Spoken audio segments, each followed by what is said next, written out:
Olá, eu sou Cláudio Macalé e a partir de hoje estarei apresentando aqui no programa Conecta Baixada, o nosso programa Conecta Espírita. E hoje estamos recebendo a Yalorixá Palmira de Guiançã. Mãe Palmira, é um prazer estar recebendo a senhora no programa Conecta Baixada. Prazer é todo meu, Cláudio. Eu fico feliz em estar podendo, de alguma forma, contribuir para tudo aquilo que seja relevante à minha religião. E, principalmente, também ao nosso município, que é Mesquita. E eu agradeço, né? E fico feliz por estar aqui, de alguma forma, podendo contribuir com um pouco. Mãe Palmira, que eu sei. Nós viemos conversar com a senhora para beber um pouco da fonte do conhecimento, a questão da cultura, a questão de toda a gama de conhecimento afro-brasileiro. E isso eu vim buscar com a senhora. Queria fazer algumas perguntas bem relevantes.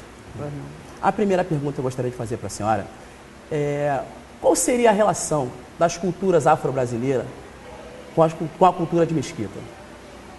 Bom, eu devo dizer a você que eu não nasci em Mesquita, né? Eu moro em Mesquita, vim morar em Mesquita em 1971, mais precisamente em março de 1971.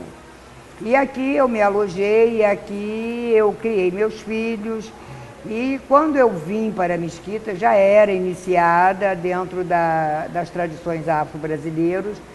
E aqui eu criei, né? Comecei em 1974, comprei o terreno, aonde edifiquei o Ilhéu Moialegi, que é uma sociedade civil organizada, devidamente documentada, registrada. E começamos a nossa luta em Mesquita. E conheci, através de conhecimento de muitas pessoas, você vai sabendo através da oralidade, ouvindo essas pessoas antigas falarem do que representava Mesquita para a religiosidade afro-brasileira e também a sua casa. Eu diria de forma vital que Mesquita foi, vamos dizer assim, o apoio, a alavanca para que muitas comunidades de terreiro se fixassem não só em Mesquita, mas assim bem como na Baixada Fluminense. Porque eu tomei conhecimento já em 1971 que na rua Henrique Lussac existia um candomblé muito antigo que era de Dona Pequena de Oxum, do finado, tinha um enredo com João Abebé, que era um zelador muito antigo, que de onde Tia Ciata era a joieira, equédio dessa casa. E com a urbanização do centro do Rio de Janeiro, as comunidades de terreiro daquela área da saúde, dali do castelo, começaram a vir para a Baixada. Vieram para a abolição e muitos baianos, com a revitalização dos portos, então se alojavam nessa casa grande em Mesquita, que era chamada, que era a Casa de Pequena, era um candomblé, entendendo? De tradição queto, e isso lá pelos idos de 1920 e pouco, 1930, Nossa, sim. Toda essa gama de... Toda essa gama. E aí, com muitas casas em Mesquita, Mesquita foi que deu apoio a muitas comunidades, né, para serem fundadas, serem erguidas na Baixada Fluminense. Casas essas, vou citar nomes, o Ilê Axelpó Fonjá em Coelho da Rocha, né, que ganharam o terreno, e todo o pessoal de Mesquita, dessa casa grande, ia para Coelho da Rocha a dar um suporte a Yalorixá Agripina de Souza, minha avó de santo, como também deu aporte ao pessoal deixa eu me lembrar, então, de Anchieta, deu aporte a Seu Ninô, no bairro de Camari. Então havia uma integração dessa casa de Mesquita com as casas, vamos dizer, de matrizes africanas, entendendo? para que elas viessem se fixar na Baixada Fluminense. A senhora acaba de nos relatar que, de uma certa forma, a Mesquita seria o berço cultural das questões afro-brasileiras, de toda essa relação, digamos, o início de tudo. A questão da Baixada Fluminense seria de grande importância a Mesquita para as culturas afro-brasileiras? Sim, seria para as culturas afro-brasileiras. Isso. Porque eu tenho conhecimento dessa casa, Isso. que ainda hoje nós temos uma memória, né, viva, que é Mãe Meninazinha, que vem a ser neta de Adavina, que para essa casa não fechar, nos idos de 1960, com a morte de Pequeno, ela assume a casa grande de Mesquita, entendendo?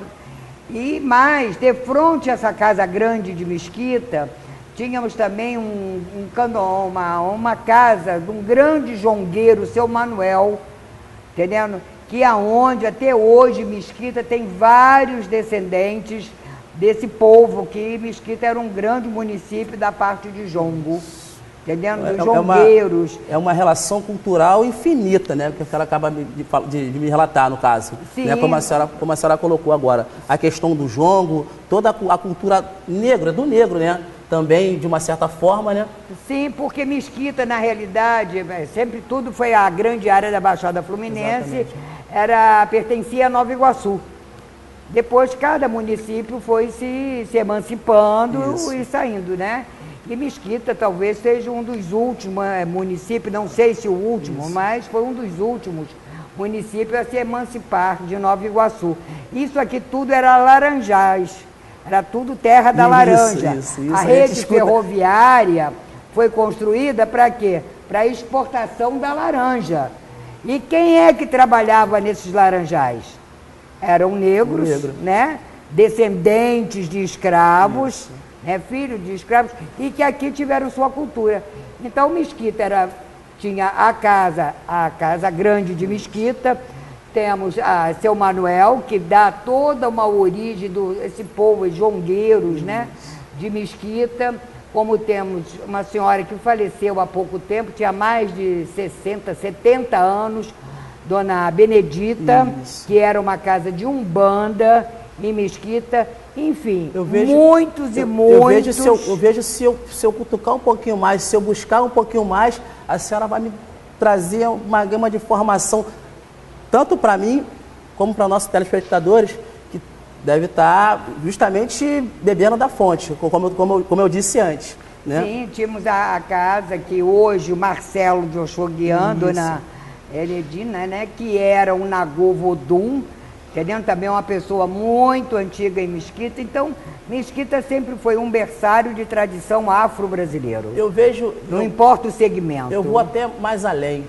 A senhora é líder de um centro de referência de comunidade de terreiro, não é isso? Eu queria que a senhora explicasse um pouquinho mais sobre isso, porque de repente eu não me fiz entender. Mas com certeza a senhora é a pessoa mais correta para nos definir essa questão de um centro de referência. O que seria a importância do centro de referência nos municípios, sobretudo em Mesquita, na qual a senhora é uma líder? De que forma a senhora define isso para a sociedade, sobretudo em Mesquita? Bem, em 2007 foi a segunda conferência de nutrição, né? E foi aqui no Ilhéu Moyalegi, juntamente com a Carmelita Lopes, que era presidente de uma ONG, né? A Humanitas de Direitos Humanos, e nos organizamos para preparar as leis, né, que beneficiassem as comunidades tradicionais. Comunidade de terreiro não estava inserida em comunidade tradicional. Como que terreiro não poderia estar inserido, somente indígenas, caiçaras, quilombolas eram tidos como comunidade tradicional. Terreiro é comunidade tradicional, por quê? Porque ele é o maior guardião da tradição oral do escravo, da africanidade, da cultura afro. Então, conseguimos colocar terreiro como comunidades tradicionais. E fizemos fomos um segmento que levamos em 2007 todas as leis que beneficiam comunidades tradicionais. E uma das cláusulas dessa era a criação de centro de referência de comunidade tradicional. Esse centro de comunidade tradicional, ele não é somente para, vamos dizer, cultura afro. Estaria inserido nele os indígenas, os quilombolas, os caiçaras, todo e qualquer segmento de tradição de comunidade tradicional. Porque o povo que não conhece a sua história, o povo que não conhece sua raiz, suas origens, exatamente, é um povo que se perde, é um povo que não sabe. E por que Mesquita? Porque saiu daqui, por toda essa história que eu contei, né, da tradição de Mesquita com o afro, né, e também porque saiu daqui a ideia, esses projetos, e foi aprovado a nível estadual e a nível nacional, que surgiu o decreto, né, do ensino da escola nas comunidades de terreiro, que é uma luta que também começou em Mesquita. Então todo esse movimento que hoje em dia que se vê nessa luta contra a intolerância religiosa, a luta do ensino da África nas escolas, entendendo? É uma luta também que começou em Mesquita. Exatamente. Pelo IPELSE, foi fundado pelo Jairo, né? Quer dizer, como eu falei para a senhora, se eu for catucano, não vou ter problema em questão de formação, né? Dentro da nossa história. Né? Isso é muito importante. A senhora mencionou comigo em off que nós temos a presença dos povos do Cabo Verde na nossa mesquita. Sim, nós temos um segmento aqui em Mesquita, né, de os cabos verdianos, que são moradores, são os que vieram da África do Sul, de Cabo Verde, que moram aqui em Mesquita. E eu, particularmente, como mesquitense, eu não sabia disso. Né? Que eu tinha irmãos de tão longe e tão próximo. Eu não sabia disso. Nós temos aqui são os cabo-verdianos. Isso, entendeu? Muito... E devo dizer a você, eu estava falando do IPELSE, em 1980, o IPELSE é fundado na casa de Delso de Omolu, aqui perto da Rua da Serra, que você deve conhecer, perto da Praça Sete Anões, e aonde se começou todo o movimento das comunidades terreiro contra, vamos dizer, a intolerância, né? E dali surgiu, vamos dizer, essa luta que a gente acompanha até hoje. E tivemos terminou-se com um congresso na UF de 3 dias, aonde saiu uma comissão de 20 zeladores, que era a comissão Ojuobá. A senhora acabou de mencionar luta. É algo que nós, negros, né, e povos tradicionais de matriz africana, já estamos meio que acostumados. Porém, eu digo para a senhora assim, qual seria a mensagem que a senhora deixaria para quem está nos assistindo? Até para mim, que sou fã incondicional da senhora, a senhora sabe disso. E qual seria a mensagem que a senhora deixaria a nível de Brasil, a nível de município? Que mensagem a senhora deixaria que o nosso povo teria que se conscientizar de uma certa forma? Olha, eu acredito muito numa coisa. A terra não nos pertence, né? Ela nos foi legada para que possamos deixar para o futuro, para nossos filhos, algo melhor. Nós somos aqui apenas de passagem. E todos nós somos iguais. Todos nós tivemos um princípio igual, né? Fomos fecundados no útero de uma mulher, viemos ao mundo e vamos viver, vamos lutar, né? Porque a gente já luta para vir à vida. Exatamente. Então, lutar sempre, desistir nunca, ser perseverante e, com certeza, eu acho que aquele que semeia bons frutos colherá boas sementes, entendendo? E sementes colherão novos frutos e a multiplicação. Então eu acho que é muito importante a luta, o respeito quanto à dignidade do seu irmão, porque, para mim, Eu vejo, né, quando nós trocamos a bênção, Isso. você para mim de olhos abertos é o orixá, é um sagrado, e você de olho fechado, o sagrado é você. É o mito e a metamorfose. Então eu tenho que lhe respeitar como tudo. Primeiro de tudo eu peço a sua bênção. Muito obrigado pela sua oportunidade. Vai ser um prazer maravilhoso trocar esse papo com a senhora. Obrigado, eu que agradeço a você essa oportunidade e até a próxima. Até a próxima. A próxima semana daremos continuidade a esse papo bastante produtivo, cultural, como em Palmira de Inhaçã. Abordaremos temas mais específicos.